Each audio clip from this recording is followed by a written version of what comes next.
Bom dia, meninos. Ai, obrigada, pode deixar aqui.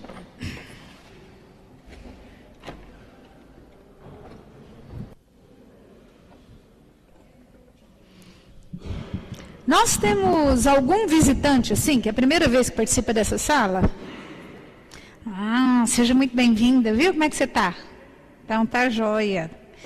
E os dois lá, inclusive eu não conheço, pelo menos a minha memória para guardar a fisionomia é péssima. Vocês dois podem se apresentar, que a Adriana é da igreja, né? Os dois.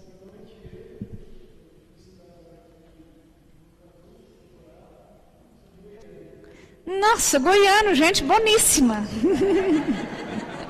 E o amigo?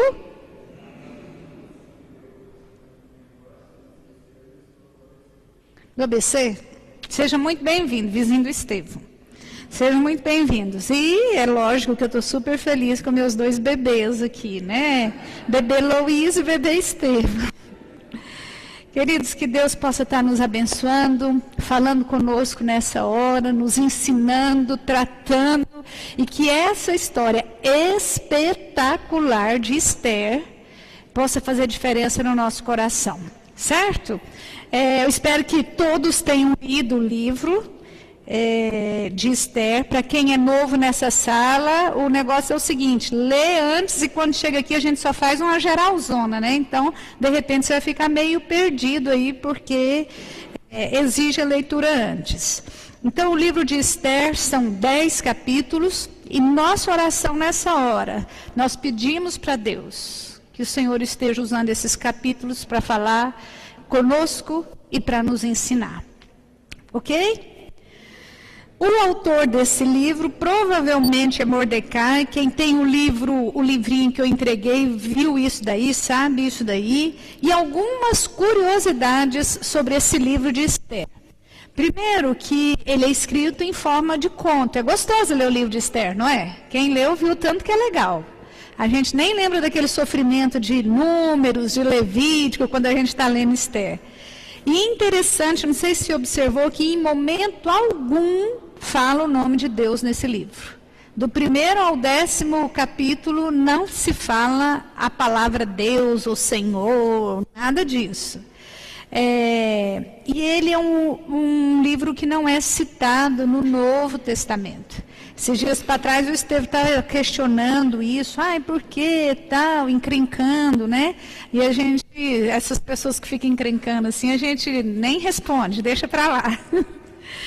Mas é interessante, queridos, que apesar da gente olhar que o nome de Deus não é citado, que o livro de Esther não é mencionado no Novo Testamento, inclusive eu ainda estava comentando com ele nesse dia, existem linhas de pensamentos que até questionam se o livro de Esther deveria mesmo estar na Bíblia ou não, por conta disso.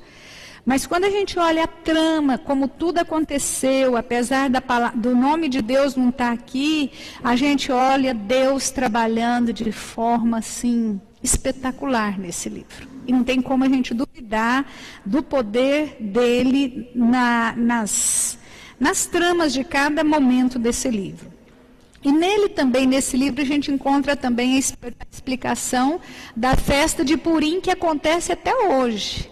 Até hoje os judeus comemoram essa festa. E é um feriado famoso lá, geralmente aparece até no Jornal Nacional, se você observar agora para frente, você vai ver, a festa de Purim. E 4 coisas que precisam ser feitas nessa festa que eu coloquei aqui para vocês. Eles precisam ouvir a leitura pública, geralmente dentro de uma sinagoga, do livro de Esther. Eles ouvem essa leitura à noite e no outro dia, de manhã e à noite, durante a festa. Eles mandam presentes, comidas para os amigos. Eles fazem algum tipo de caridade para uma pessoa pobre e eles comem uma refeição festiva juntos. Geralmente, esses 4 itens não podem faltar na festa deles. Todo ano isso acontece lá em Israel.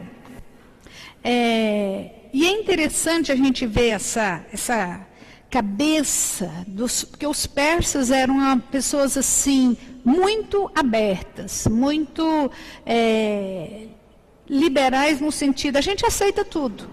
Tudo vale, tudo é bom. Sabe aquelas pessoas que você conversa e fala, todos os caminhos levam a Deus. Não tem esses assim? Que você começa a falar, não, todos, nossa, eu respeito todas as religiões, tal. Os persas tinham essa cabeça. O que acontecia? Com essa cabeça, eles olhavam para os judeus, que falava, o único Senhor é o Deus que criou os céus e a terra. Eles achavam aquele povo intolerante. Fala que absurdo. Não faz sentido esse povo acreditar. Então, eles viam esse comportamento nos judeus e isso irritava o povo persa. Não é muito diferente da nossa realidade hoje, né? Quando a gente fala assim, não, nós não devemos procurar imagens de escultura, nós não devemos adorar santos, nós não devemos pedir intercessão. As pessoas olham para nós e falam, nossa, mas que povo difícil, que povo complicado. Então, não é muito diferente da nossa realidade. E o que eu acho legal nesse livro é que o autor atrai a leitura para uma teia de sutilezas e ironias que a gente fala, parece brincadeira, parece novela. Quando a gente está lendo o livro, fala assim, nossa, isso aqui é igual trama de novela. Eu acho muito legal o livro de Esther. E a gente olha, começando aí no capítulo 1, a primeira coisa, o primeiro assunto que é tratado é a vida da rainha Vasti, que é destronada, né? Esse primeiro capítulo nos leva para dentro. Primeiro você tem que entrar nessa realidade histórica do reinado persa naquele momento. Lembra, quem tem os livrinhos aí, trouxe esse papel, nós estamos aqui no período do exílio. Então, o povo está preso. Lembra que a gente falou nas nossas últimas aulas que enquanto estava reconstruindo os muros, enquanto estava reconstruindo o templo, a história de Esther também estava ocorrendo ao mesmo momento? As coisas acontecem em vários lugares ao mesmo tempo. Isso estava ocorrendo. Então, a primeira coisa que a gente olha aqui, essa realidade histórica, é que era um reinado. O reinado persa era um reinado forte. Se você olhar no versículo 4, mostra que o rei Assuero mostra as riquezas e a glória do seu reino e esplendor e da sua excelente grandeza por muitos dias. Quantos dias? 180 dias. 6 meses de exibição. 6 meses. E a gente olha para o nosso governo, a gente fala assim, nossa, esse povo fica querendo se mostrar em várias, né? Só receber uma visita, agora que vai ter Copa, então fica camuflando as coisas, querendo se mostrar só o bonito, né? Geralmente é isso que a gente faz na nossa casa, não é assim? Quando você vai receber alguém e tal, e se você estiver muito apavorado, eu tenho certeza que alguém que já fez isso, enfia lá dentro e fecha o armário, e deixa tudo lindo, né? Geralmente é assim. Aqui, esse reino grande e poderoso, 180 dias para mostrar o seu poder. Ele chamou só, no versículo 3, fala que ele chamou o topo do governo, ali na circunvizinhança dele, para poder mostrar o seu poder. Então, era um rei que gostava de se promover. E ele fazia festas luxuosas. A gente vê no versículo 5, fala que ele fez uma festa, em 7 dias de festa, e as festas eram banhadas com muito vinho, muita bebida, muita orgia. Isso tudo estava acontecendo nesse momento aqui. E no versículo 8, se você olha, fala que eles bebiam sem constrangimento. É para encher a cara mesmo. Então, ele 180 dias mostrando, falou, agora uma semana de festa para comemorar. Vocês viram como eu sou poderoso, como eu sou grande. Uma semana de festa, bebida e comida à vontade. Lógico, mulheres, tudo que podia, que tinha direito, estava incluso no pacote. E naquela confusão toda, quando o rei já estava assim, de cabeça bem alta, né? Ele pega e quer mostrar. Aí que o cara fica mais, né? Quando está fora de si, aí ele quer mostrar mais ainda. E agora ele quer mostrar a rainha dele. Vasti, que no versículo 11 diz que era uma mulher extremamente bonita. Fala que ela era de uma formosura extremamente formosa. E, claro, todo homem casado com uma mulher bonita quer mostrar aquela mulher, né? Se for feio, ele dá um jeito de disfarçar. Não conheço, não vi. Mas se for bonita, ele quer mostrar para todo mundo, para falar, olha o que eu consegui e você não. E o rei manda chamar Vasti no meio daquela confusão toda. Só que Vasti se recusa. Vasti fala, eu não vou participar disso daí. Eu não quero servir como mais um item para exaltar o poder desse marido louco, né? Não está escrito isso aqui, eu estou interpretando para vocês. E aí ela se recusa aí, e o que acontece? O rei, no versículo 12, diz que ele fica enfurecido e se inflamou de ira. Já viu gente que não gosta de ser contrariado? Tem gente que não pode ser contrariado.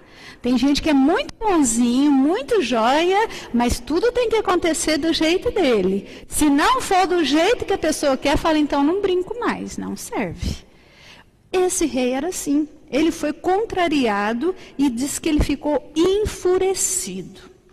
E aí o que acontece? Virou uma bafafá, né? Virou aquela fofocagem, aquele barulhão, aquela confusão, aquele povo, todo mundo falando, todo mundo dando palpite, todo mundo tem um palpite para dar, quando tem uma confusão entre marido e mulher, não é? Ainda mais assim, que foi uma coisa pública, todo mundo tinha um palpite. E aí o que aconteceu? Ele chama os sábios para poder falar, como é que eu vou resolver essa parada? Chama os sábios. Se a gente olhar no versículo 16, fala que ele chamou os príncipes na presença do rei, e ele fala, Mamucã fala, a rainha Vasti não somente ofendeu ao rei, mas também a todos os príncipes e a todos os povos que há em todas as províncias do rei Assuero. Então ele fala, olha, o que a rainha fez foi gravíssimo, rei. Foi gravíssimo. Olha o argumento do versículo 18. Hoje mesmo, as princesas da Pérsia e da Média, ao ouvirem o que fez a rainha, dirão o mesmo a todos os príncipes do rei. E haverá daí muito desprezo e indignação. E se você ainda olhar o versículo 22, olha o que diz. Então enviou cartas a todas as províncias do rei, cada província segundo o seu modo de escrever, e a cada povo segundo a sua língua, falando o quê? Que cada homem fosse senhor em sua casa e que se falasse a língua do seu povo. Resumindo, os homens reuniram e falaram, é um absurdo que essa mulher fez. Essa mulher está te mandando, você não está vendo ela te mandar? Não tem essa história de mulher mandar em marido? Isso não acontece aqui de jeito nenhum no nosso meio, né? Mas homem vira aquela coisa, porque a gente sabe, eu sou mulher e eu sei disso, né? Se a gente vai com um jeitinho, conversando, a gente acaba conseguindo muita coisa. Agora, tem as mulheres que exageram, né? E tem os homens também que não reagem, não fazem a parte deles. Vão cedendo, e aí as funções ficam invertidas. O que a Bíblia nos ensina em Efésios é que a mulher tem que estar submissa ao seu marido. E às vezes, o marido faz alguma coisa que a gente não ficou muito satisfeita, que a gente não está muito contente, que a gente não queria. Mas esse é o momento da gente obedecer.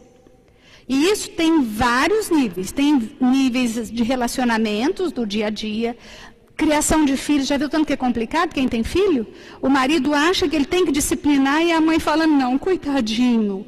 Você tem uma mão muito pesada, ou então você tem umas palavras muito duras, e fica naquela proteção, e vira aquele embate. Nós precisamos aprender, mulheres, a nos submetermos aos nossos maridos. As decisões deles, nossa, vai fazer um negócio, você conversa, olha, eu não queria, acho que não vai dar certo, ela fala. O cara fala, eu vou fazer. E aí? Faz, e os dois quebram a cara, porque não tem jeito de só um quebrar a cara. Vocês são um. E aí o que a mulher faz? Não te falei? Esse é o problema, né? Então, o que estava rolando aqui? Fala, olha, se fizer isso, se deixar essa mulher falar, eu vou, eu não vou, amanhã nós não damos conta da nossa casa. Resumindo, os homens falaram, essa mulherada vai tudo mandar na gente.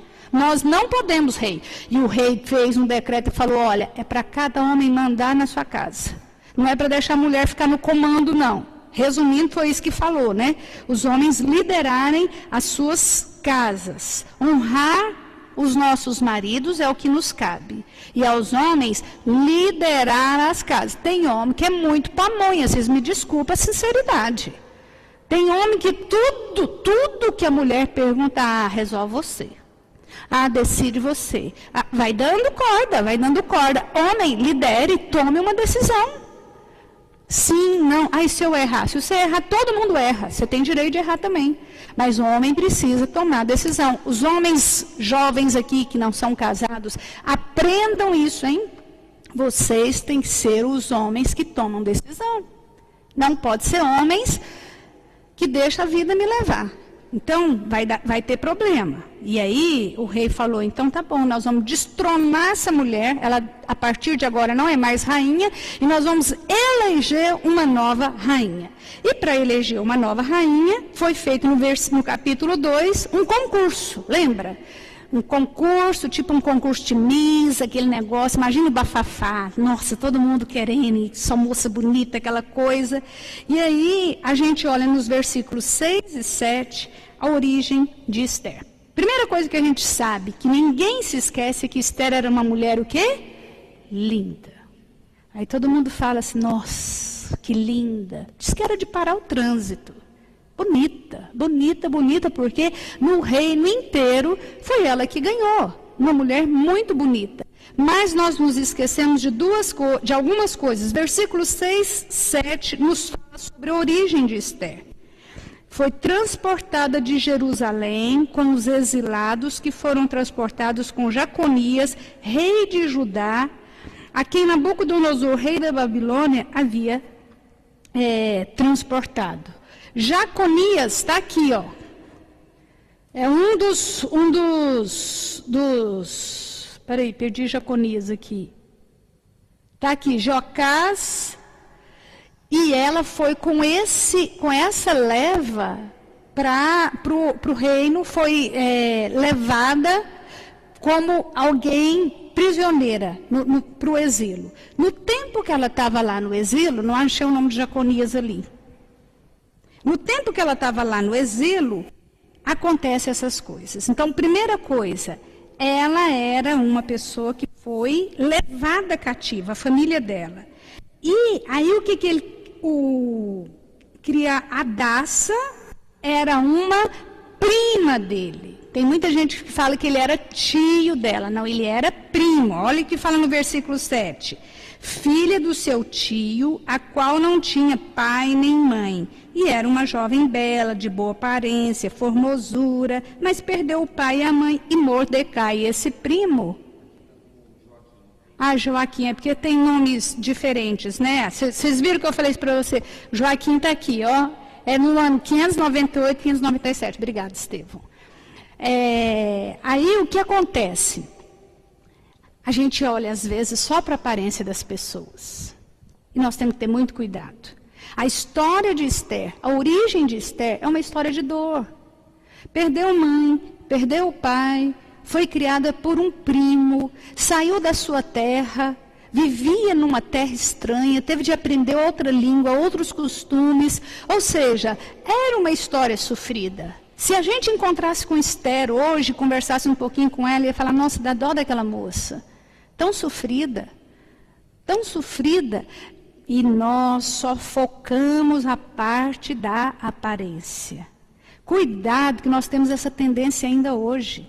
A gente olha para as pessoas e fala, nossa, mas que vidão, hein? Aquilo é que é vida. Vocês já viram? Aquilo é que é vida. Lembra da história que eu falo aqui do Facebook? Só coisa boa? Só coisa boa? Ninguém põe caravana privada no Facebook. Não, que isso? Você põe lá na praia, né? Ninguém põe geladeira vazia no Facebook. Põe esses pratos bonitos que raramente aparecem. Aí você tira foto e posta. E todo mundo pensa que todo dia é daquele jeito. nós temos que ter cuidado. As aparências enganam. As aparências enganam. Ninguém tira foto da hora que você acorda, toda descabelada, estourada, e fala, acordei. Você faz isso? Não, né? Aí a hora que está toda bonita, toda produzida, e manda para todo mundo ver. Fala, nossa, mas fulano está tão bem, eu aqui, estourado desse jeito. Então nós precisamos cair na real. A vida não é assim. Todo mundo passa por dores, por sofrimentos, por perdas, por angústias. Esther, apesar de ser uma moça bonita, e a gente olhava e falava, que linda, existia dor, existia sofrimento, existia angústia. Isso acontece com todo mundo. Nós temos nossas angústias, nossas dores, nossos sofrimentos, né? E que às vezes nos causa tanto sofrimento, tanta dor.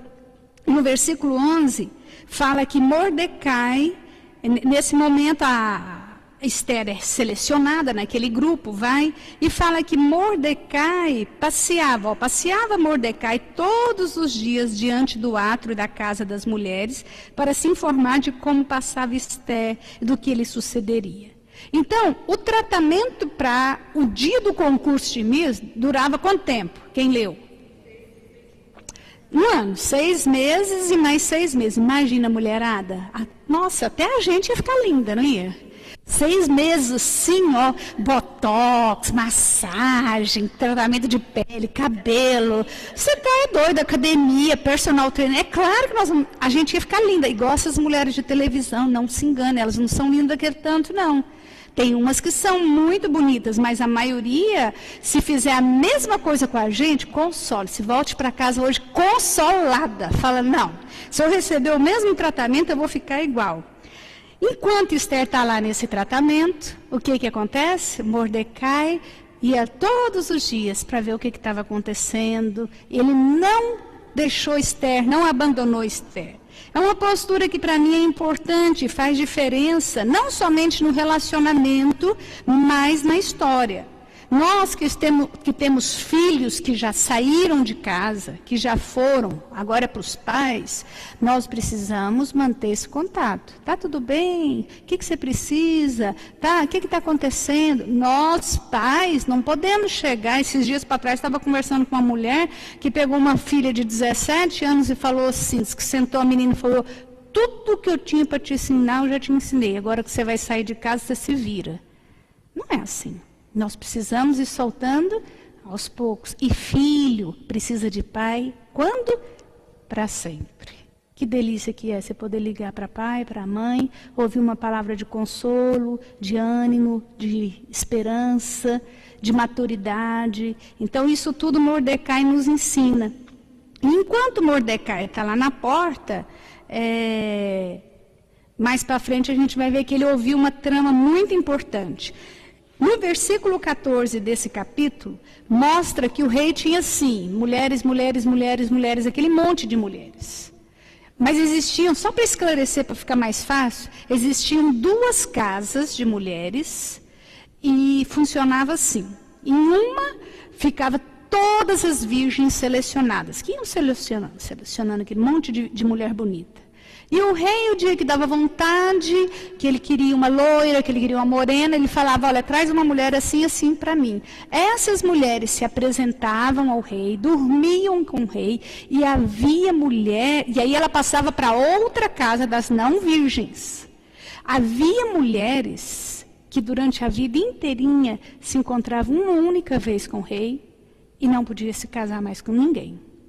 Então, às vezes a gente pensa, nossa, que beleza, viver no palácio, que delícia. Não era assim, não. A coisa era complicada. Olha no versículo 14. À tarde entrava e pela manhã tornava a segunda casa das mulheres, que era a casa das mulheres que já não eram mais virgens, sob as vistas de Sagaz, eunuco do rei, guarda das concubinas.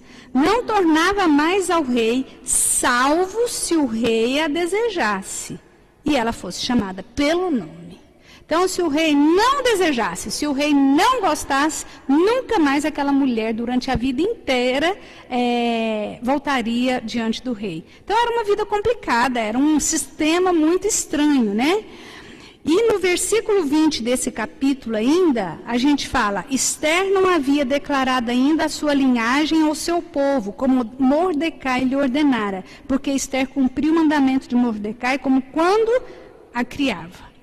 Isso é importante principalmente para os jovens que estão aqui, para os solteiros em especial.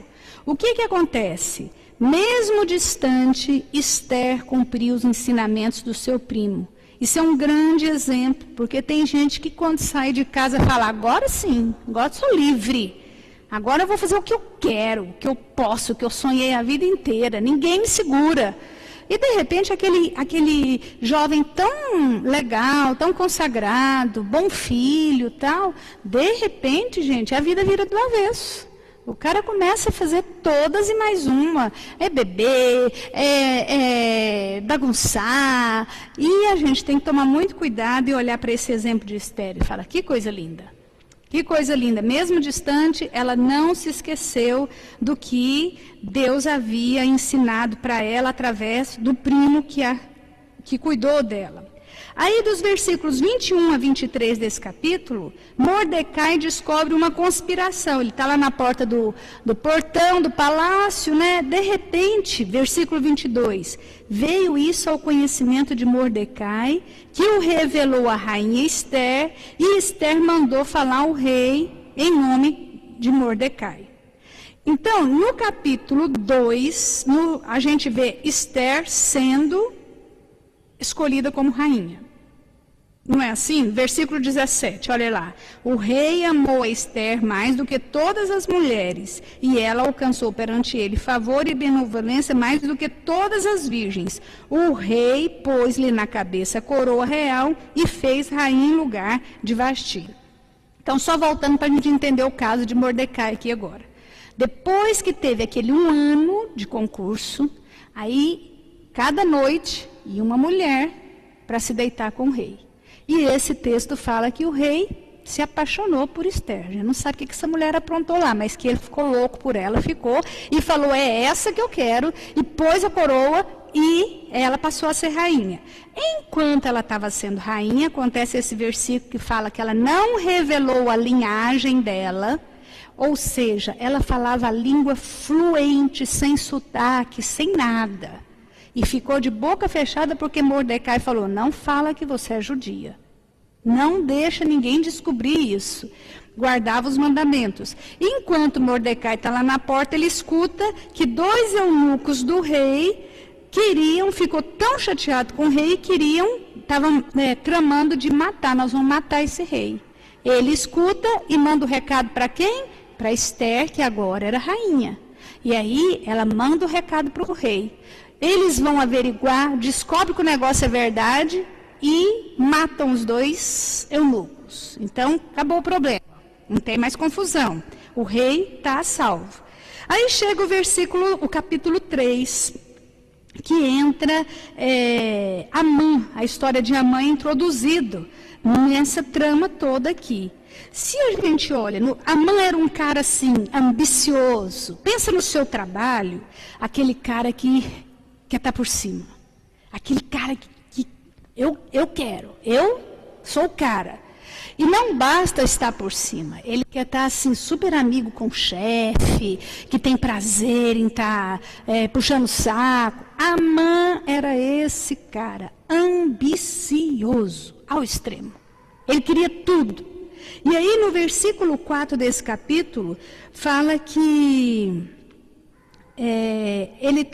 Amã estava andando por ali e ouviu Mordecai, e Mordecai era um judeu, ele sabia que Mordecai era judeu, e ele não ficava satisfeito com Mordecai de jeito nenhum. Primeiro, veja no versículo 4, sucedeu, pois, que dizendo-lhe eles isto, dizendo o quê?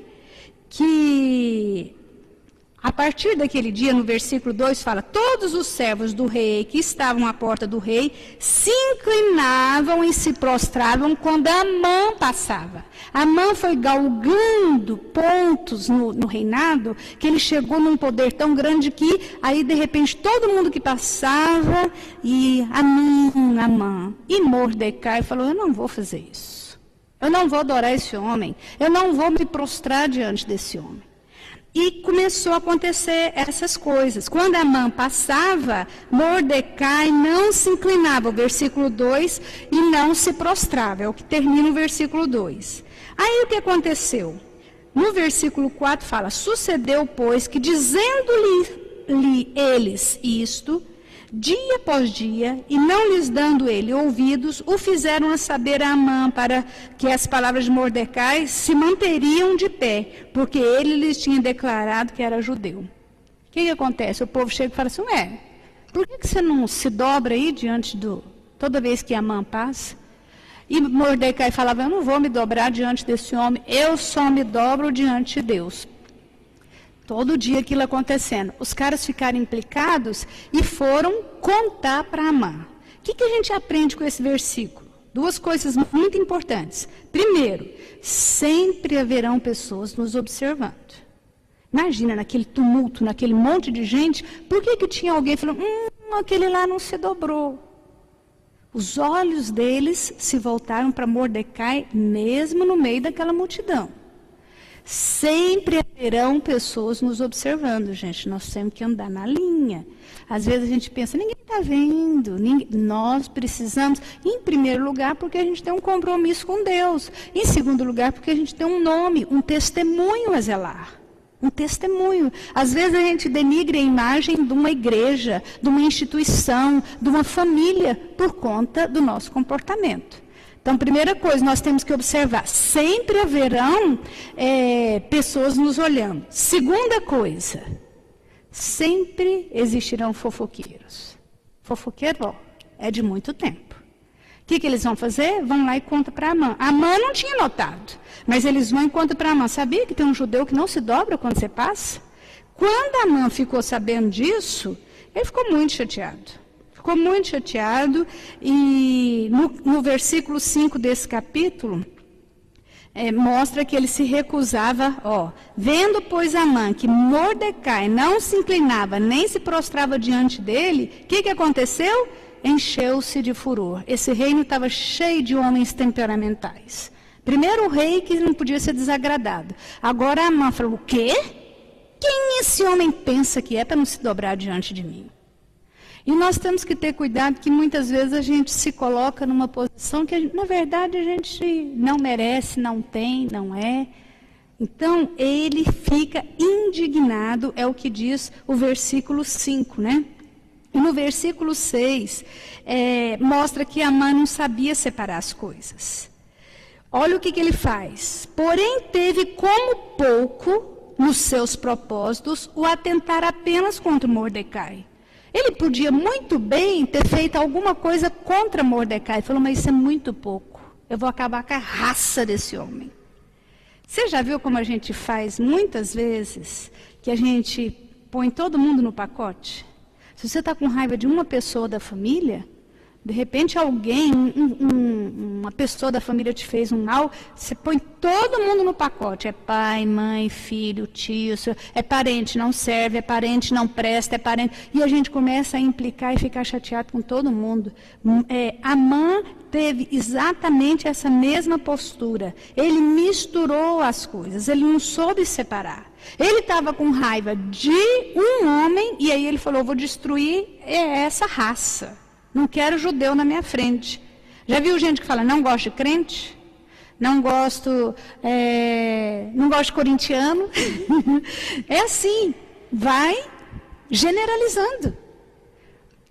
Pega uma região e fala, gente dessa região não presta. Sei como a gente vai colocando assim, tarjando regiões, pessoas. Nós não podemos fazer isso. Nós precisamos pedir para Deus nos dar discernimento, porque a nossa tendência é essa. A nossa tendência é ficar colocando todo mundo no pacote, como Amã fez. E o que ele fez levou a um problema grave. E o que ele faz? Ele chega para o rei e fala, rei, que aí é onde surge essa festa de Purim, Kippur, e ele fala para o rei, vamos fazer o seguinte, vamos eliminar esses judeus, que tem um povo aqui na sua terra, rei, que não se dobra, um povinho, você precisa ver, conspirando, e faz a cabeça do rei. Faz a cabeça do rei, e o rei assina o decreto que podia matar todos os judeus. Marcou o dia, a hora e o momento. Vai matar todos os judeus. E aí, Amã fica muito satisfeito com o que ele faz. E o que eu acho muito interessante, versículo 15. Eles mandam um decreto para todos os lugares. Os correios, pois, impelidos pela ordem do rei, partiram incontinenti e a lei se proclamou na cidade de Suzã. O rei e Amã se assentaram a beber, mas a cidade de Suzã estava como? Perplexa. Às vezes, nós tomamos atitudes e a gente fica tão de boa, parecendo que a gente não fez nada, enquanto outros estão perplexos. Depois da trama feita, o rei e Amã estavam levando vida normal, enquanto o povo estava vivendo perplexidade, sofrimento. E a minha pergunta é, será que isso não nos lembra um pouco o nosso país? Será que isso não mexe um pouco? E aí, gente, uma coisa que me preocupa muito, nós somos muito prontos para criticar. Criticar governo, criticar corrupção, e nós temos que enxergar isso, e nós temos que nos levantar e criticar realmente no sentido de falar, está errado, não podemos aceitar.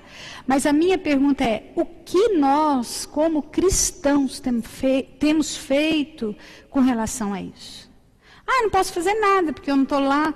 Mas a palavra de Tiago é, nós devemos orar.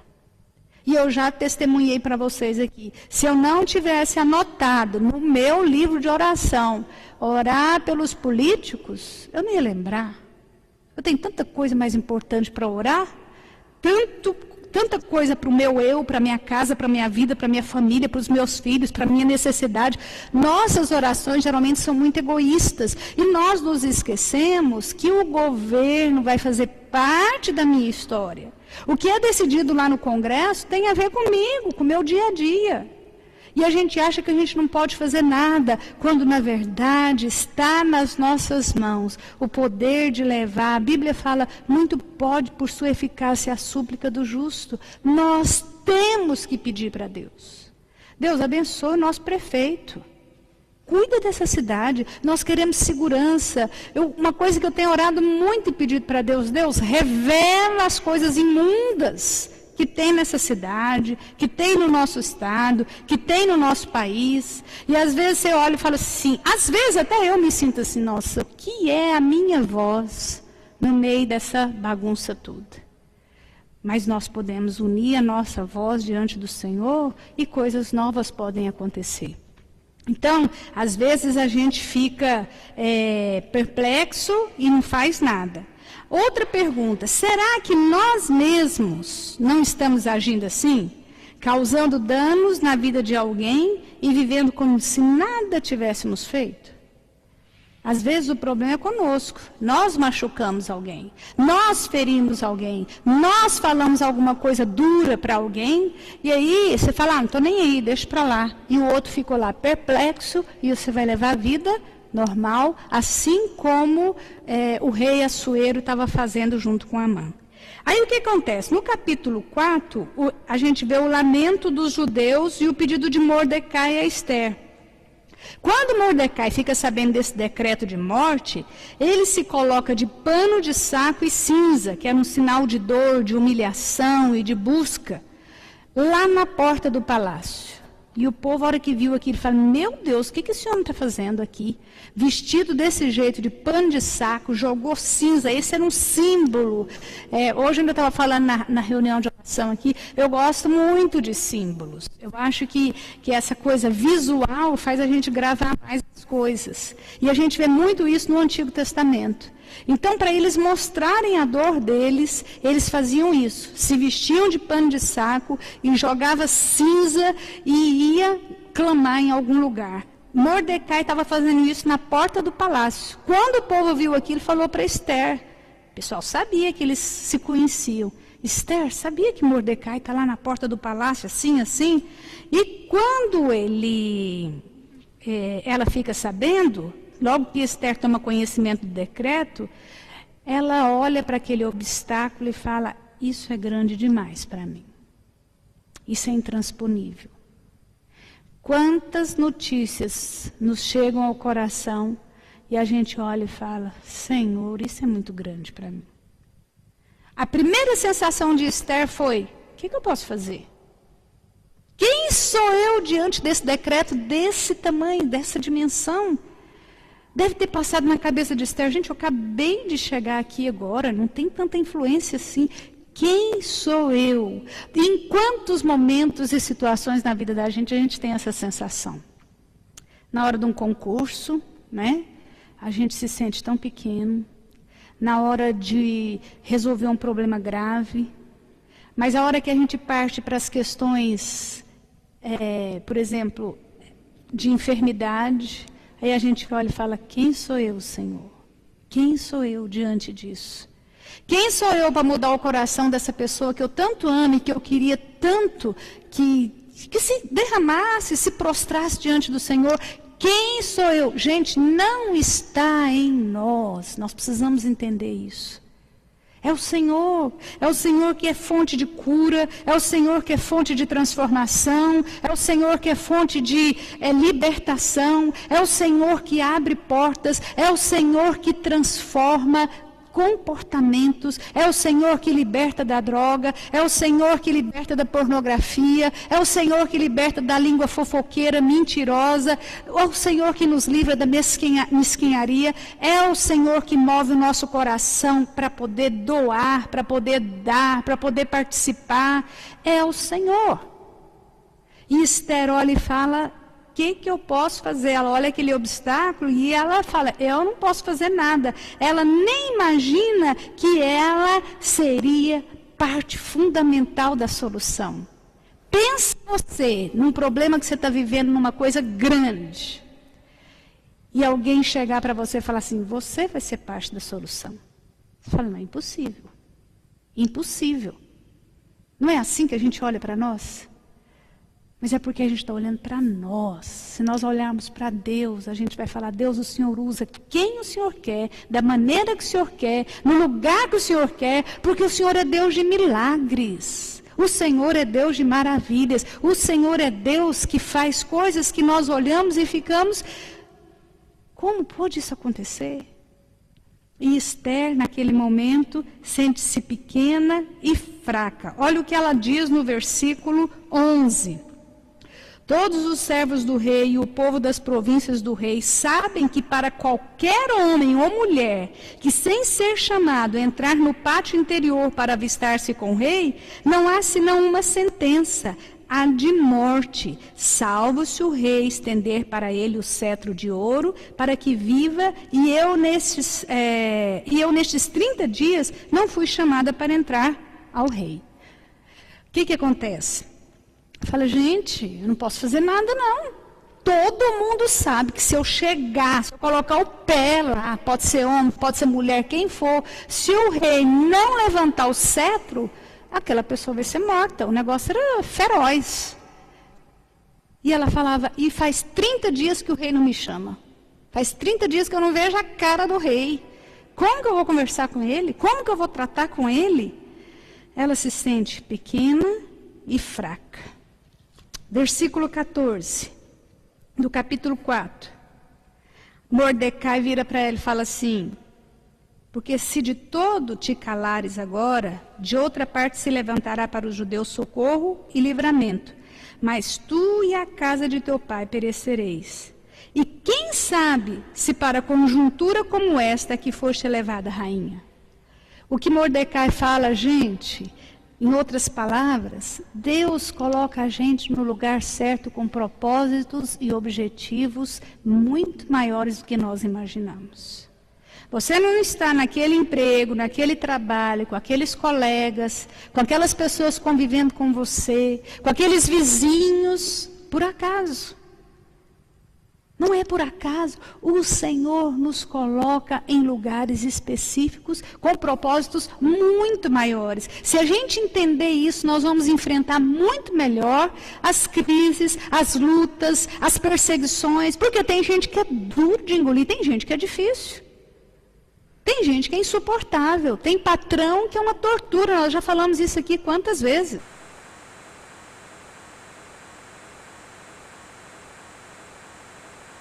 Tenta fazer 3 dias de jejum, sem comer, e o que eu acho pior, sem beber.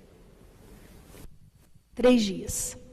E depois daquele tempo de jejum, de intercessão, e uma coisa muito importante, gente, que nós precisamos aprender isso, de trocar, de pedir para a gente interceder pela gente, sim. Você tem alguém que você confia, que você pode ligar e falar assim, ora por mim, estou passando por um momento difícil. De repente você não quer nem contar o que você está passando, mas você liga e fala, estou passando por uma dor, ora por mim. Nós precisamos interceder uns pelos outros. Nós precisamos disso. Tem gente que se isola no mundo falando, ninguém precisa saber da minha vida. Isso tem muito a ver com orgulho, né? Você não vai abrir a sua vida igual uma mala velha e sair mostrando tudo, não. Mas a gente precisa saber dividir com as pessoas. Fala, olha, é uma pessoa que eu confio, isso faz bem, é uma troca. Esther faz isso, orem por mim, e ela e as servas dela começam a orar, interceder, e é a maneira que ela usou para encarar grandes obstáculos que se colocaram diante da vida dela. Como que você enfrenta os obstáculos que tem aparecido diante de você? Como? É na raça? Ou você desmonta igual um mingau? Acabou, não dou conta. Olha o que Deus fez comigo. Tem gente que é assim, desmonta.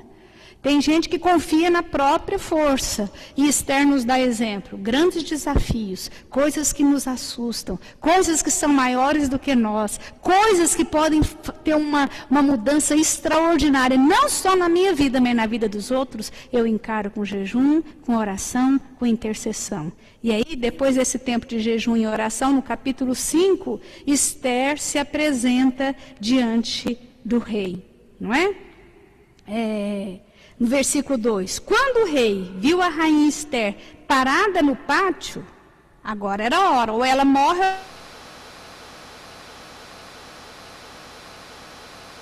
ela viçou ela a favor do rei para ter o cetro de ouro que tinha na mão. Esther se chegou e tocou a ponta do cetro. Tinha de tocar a pontinha do cetro para ficar livre da morte. E o rei, quando vê Esther, ele aponta o cetro para ela, mesmo ela aparecendo lá, sem ser convidada, sem ser chamada, e ela alcança o favor do rei. Eu gosto tanto disso, porque quando nós nos apresentamos diante do rei Jesus, nós sempre vamos alcançar o favor do rei. Sempre. Sempre que você se apresentar diante do rei Jesus, fala, Senhor, eu não sou digna. Eu não sou digna de estar aqui diante do Senhor, eu não sou digno de estar aqui diante do Senhor, do grande rei, do Senhor dos senhores. Mas eu quero que o Senhor olhe para mim e Ele nos ouve. Ele aponta o cetro em nossa direção. E o Senhor nos livra da morte. Então, no capítulo 5 a gente vê isso. Esther sendo aceita pelo rei. E aí ela convida o rei para um banquete. Ela não fala ali na hora, mulheres, sejam sábias. Sejam sábias. Com um jeitinho a gente consegue um monte de coisa. Não estou falando para a gente ser malandra, esperta e querer passar marido para trás, não.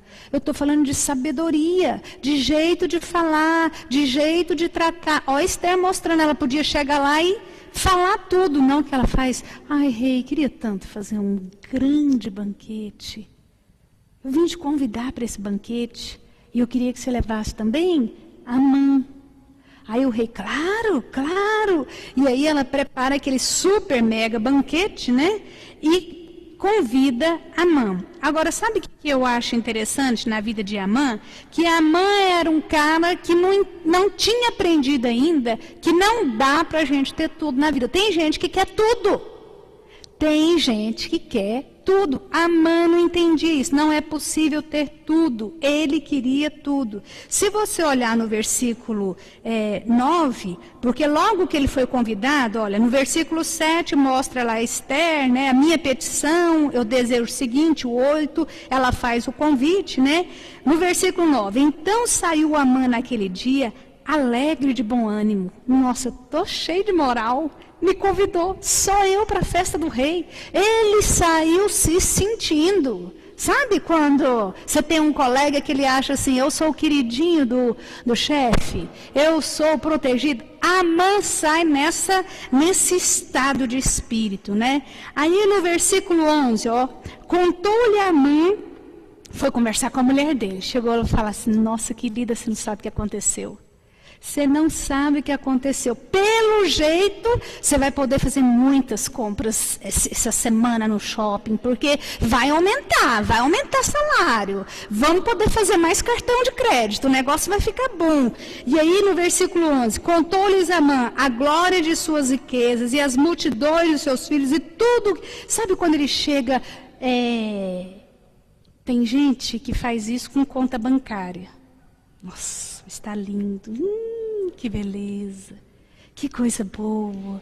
E fica namorando aquilo. Aqui fala que Amã ficou olhando a glória das suas riquezas e a multidão de seus filhos e tudo que o rei tinha engrandecido. Aquilo ficou assim, subindo e descendo na cabeça dele, sabe?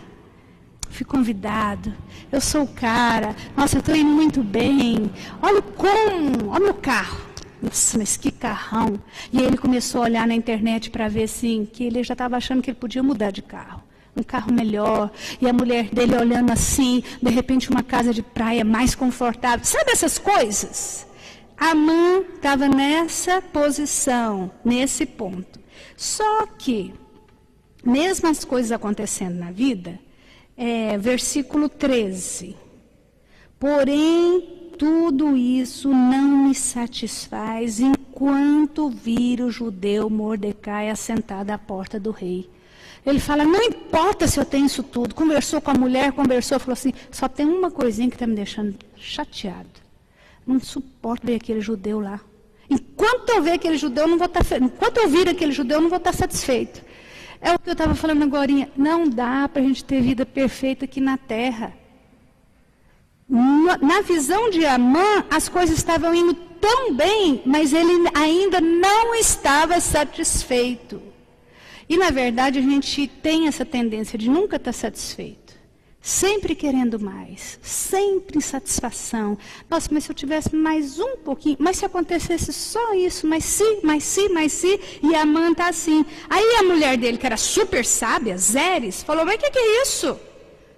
Para que você está esquentando a cabeça? Meu filho, você é poderosíssimo. Que é isso, esse carinha, né? Faz uma forca de 50 côvados de altura e lá, cedinho, você vai lá e fala para o rei, fala, ó, vamos enforcar esse Mordecai.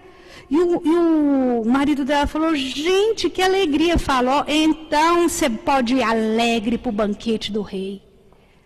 Com dinheiro na conta, com filhos, comigo aqui, essa mulher maravilhosa do seu lado. Mata esse Mordecai e você vai feliz para esse banquete. E ele achou a ideia maravilhosa. E aí o que acontece? Capítulo 6 é tudo de bom. Esse capítulo mostra a maneira como Deus nos surpreende e trabalha em nosso favor.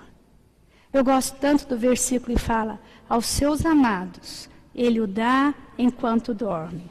Versículo 1 do capítulo 6 fala, naquela noite o rei não pôde dormir. O rei disse que não conseguiu dormir.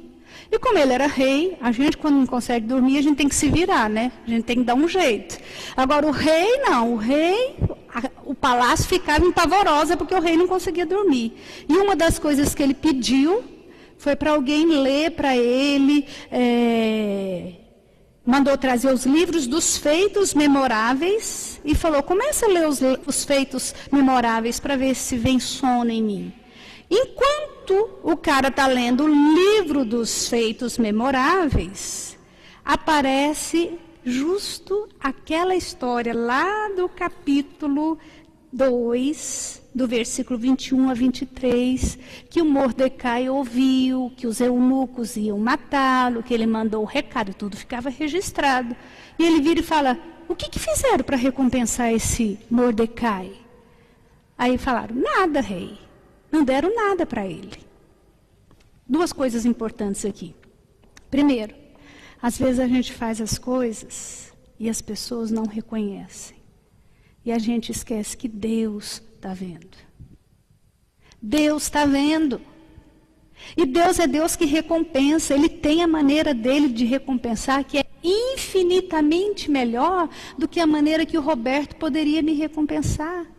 Do que a maneira que a Adriana poderia me recompensar. Deus tem maneiras infinitamente melhores de nos recompensar. Se as pessoas não enxergam, não fique assim, indignada e falar, agora também não faço mais nada para ninguém, ninguém vê. Ninguém vê, eu sou uma escrava nessa casa. Ninguém enxerga meu serviço, ninguém enxerga minha dedicação. Ninguém enxerga a minha dedicação nesse trabalho aqui. Se esse departamento está desse jeito, ó, graças a mim. Deus está vendo. Outra coisa importante, se você não tem problema de insônia, tem boa saúde, fique alerta quando você não conseguir dormir. Porque é provável que Deus tenha algo mais importante para você do que o repouso naquela noite. E foi exatamente isso que aconteceu na vida daquele homem. Foi assim também na vida de Samuel, lembra? Samuel deitou, Samuel. Deus às vezes nos chama na madrugada, mas tem gente que fala, ai, nossa. Fique alerta. E aí o que acontece aqui nesse capítulo, versículo 4,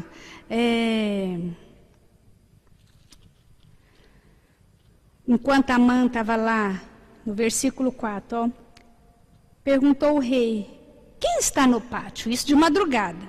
Enquanto isso, Amã também parece que não conseguia dormir. Mas Amã não conseguia por causa do ódio, da raiva, tramando o mal. E ele aparece, ele fala, não vou nem esperar amanhecer, vou aparecer lá. E o rei ouve um barulho no pátio. Quem era? Amã, que aparece lá. Aí o rei fala assim, quem está aí no pátio? E eles falam, é Amã. Fala, nossa, manda a Amã entrar. A Amã chegou aqui na hora H, que eu estou precisando de uma boa ideia para honrar um homem. Quando Amã chega e o rei fala assim, Amã, que bom te ver. Está precisando de um cara inteligente, de um cara bom, de um cara... E Amã, certo assim, né, quase explodindo. Me dá uma ideia de como eu posso honrar um homem que eu quero assim, colocar como alguém muito especial. E a Bíblia fala que Amã pensou no coração dele. Quem poderia ser? Claro que sou eu, é lógico que sou eu. Sabe quando você tem umas decepções que você vai assim, enchendo a sua bola e achando que você é bom demais? Amã estava desse jeito, falou, quem poderia ser? Eu lembro de um chefe meu que tinha no banco, gente, uma história que ele viveu que eu achei tão engraçada. Era o dia do aniversário dele. Aí, foi no sábado. Quando foi na segunda, na sexta eu dei os parabéns e tal. Quando foi no sábado, eu falei, e aí, como é que foi a festança? E ele falou, menina, não te conto nada. Eu acordei, silêncio total na casa. Aí eu pensei, minha esposa vai fazer uma surpresa, né? Porque, né, daqui um pouco, vai ser uma emoção. Na hora do almoço, à tarde, e ele falou, quanto mais o dia passando, mais eu pensava, mas vai ser uma festa de arromba. Vai ser um negócio de doido. Gente, resumindo, a hora que chegou no final do dia... Ninguém, ele falou, a não ser a minha mãe que me ligou, porque ele falou, mãe é mãe, né? A esposa não lembrou, os amigos não lembraram, ninguém lembrou. Uma tragédia. Às vezes a gente, né, vai colocando as coisas assim, num sentido, se valorizando demais. E Amã, eu vou só terminar o capítulo 6. Amã estava nessa situação. Aí a hora que o rei falou, e ele descreve direitinho, porque ele tinha certeza, o senhor vai vestir a roupa real, a coroa do rei, o cavalo do rei, tudo do rei, e vai fazer esse cara desfilar pela cidade, e todo, ele pensando tudo que ele queria, tudo que ele desejava. Quando ele termina de falar, o que acontece? Versículo 10 do capítulo 6. Então disse o rei a Amã: apressa-te, toma as vestes e o cavalo. Imagina dentro do coração de Amã: nossa, gente, mas hoje é demais, hoje é meu dia. Como disseste, e faze isso para com o judeu Mordecai, que está sentado à porta do rei. E não omitas, presta atenção, hein? Amã, de certo, ouviu aquilo, foi derretendo. A hora que ele ia saindo, o rei falou: não esquece de nenhum detalhe, viu? Daquele jeitinho que você me falou. Gente, o cara estava indo lá para falar: rei, eu estou construindo uma forca ali e eu quero que o senhor mate esse homem. Quero que o senhor tire ele do meu caminho. Olha como Deus inverte, como Deus transforma, como Deus muda a situação. Deus pode fazer isso na minha vida, Deus pode fazer isso na sua vida. Deus é Deus que pode mudar a nossa sorte. E o versículo 12 fala que Amã retirou dali para a casa dele angustiado e de cabeça coberta de tanta vergonha pelo que ele tinha vivido e acontecido com ele naquele momento. Eu encerro a aula de hoje desafiando cada um de nós, você, desafiando o meu próprio coração a crer no Deus que pode nos surpreender e mudar a nossa sorte. A crer no Deus que trabalha. Mordecai com certeza nessa hora estava dormindo. Aos seus amados, ele o dá enquanto dorme. E o rei não conseguiu dormir, e o rei não conseguiu sossegar, e aquele que ia matá-lo, que estava tramando a morte dele, o Senhor inverte aquela situação e ele tem que ser honrado justo por ele, não foi nem por outro, justo por ele, pelas ruas da cidade. Deus é Deus que muda a nossa sorte. Precisamos crer nisso, senão não faz sentido, queridos. Vir na igreja, ler a Bíblia e falar: vou orar agora, sem crer que Deus pode mudar a nossa sorte. Deus, o Senhor pode, o Senhor tem poder para isso. Mas lembra o que Esther fez. Revista-se de jejum, revista-se de oração, de intercessão, de coração humilde. E o Senhor vai nos recompensar. Vamos ficar de pé para a gente orar? 3 capítulos na próxima semana e você já começa a ler Jó. Semana que vem você vai ter um professor assim, 10. Além de bom, bonito. É o Jonatas. Vou estar num congresso em Curitiba. Inclusive eu queria pedir, orem por mim. Um congresso de mulheres que eu vou estar falando. Para Deus, eu preciso desses intercessores igual Esther. Para Deus estar me abençoando e me usando. Deus querido, o Senhor sabe que passa no coração de cada um que está aqui nessa manhã. O Senhor sabe que muitas vezes nós nos sentimos tão pequenos diante dos desafios. Assim como Esther se sentia pequena, insignificante, incapaz de agir diante de uma situação tão grande, tão desafiadora. Às vezes o desafio é intelectual, às vezes o desafio é emocional, às vezes o desafio, Pai, é financeiro. Às vezes o desafio é com relação à nossa própria saúde, à nossa carne, ao nosso corpo, ou com alguém que nós amamos tanto. E nós olhamos e pensamos, é grande demais para mim. Mas nós queremos declarar aqui nessa manhã que nós reconhecemos que o Senhor é Deus, maior do que qualquer desafio. O Senhor é Deus maior do que os nossos inimigos, sejam esses inimigos visíveis ou invisíveis. Sejam esses inimigos que atacam a nossa carne, ou sejam inimigos que atacam a nossa vida espiritual, com desânimo, com falta de esperança, com falta de fé.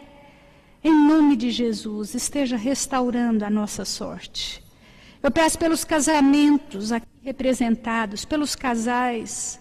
Senhor, tenha misericórdia, renova o amor, renova a paciência, renova a paixão, renova a paciência nos detalhes do dia a dia. Eu peço por aqueles que têm passado uma vida financeira tão complicada, tão difícil. Aqueles que estão sem trabalho e precisando de direção. O Senhor é Deus que abre portas. Faça milagres. Eram tantas as mulheres que competiam para aquela vaga de Esther. E o Senhor colocou a tua filha naquele lugar. Do mesmo jeito, o Senhor pode abrir portas para os teus filhos que estão precisando de uma colocação, de um trabalho, de um lugar. Abençoe aqueles que estão vivendo dias com enfermidades. Tenha misericórdia, dê recuperação, traga cura, seja o Senhor o médico dos médicos. Abençoe aqueles que estão vivendo sem esperança, sem fé, com tanto medo, com tanta angústia de alma. Oh Deus, nós queremos viver experiências com o Senhor, que venha nos surpreender, assim como a história de Esther surpreende a todos. Nós somos teus filhos. Nos dê desejo de buscar ao Senhor com intensidade, em oração, em jejum, em humildade. Nos dê essa vontade, prazer, alegria na tua presença. O Senhor é o Deus que nos consola, que nos anima, que nos fortalece. Leva-nos para casa nessa manhã de domingo, com o coração confortado e certo. Existe um Deus que trabalha por mim, mesmo quando eu estou dormindo. Em nome de Jesus, amém. Bom domingo para todos, viu? Deus abençoe.